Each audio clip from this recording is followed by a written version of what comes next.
आदाब। मैं हूं अरताज सैयद। हिंदुस्तान और पाकिस्तानी टीमों का क्रिकेट मैच हो तो ऐसा लगता है कि जंग हो रही है।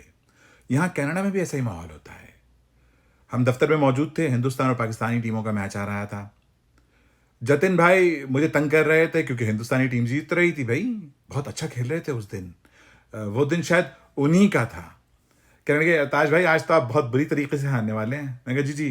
कहे नहीं नहीं, आज तो बड़ा मज़ा आने वाला है। मैंने कहा जी जी ठीक है। और वाकई ऐसा ही हो रहा था। हम हार रहे थे।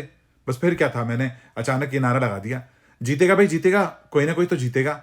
हारेगा भाई हारेगा, कोई ना कोई तो हारेगा। जतिन भाई कहेंगे ये किस किस्म का नारा है भाई, ये कौन सा नारा है। मैंने कहा ये इसी किस्म का नारा है।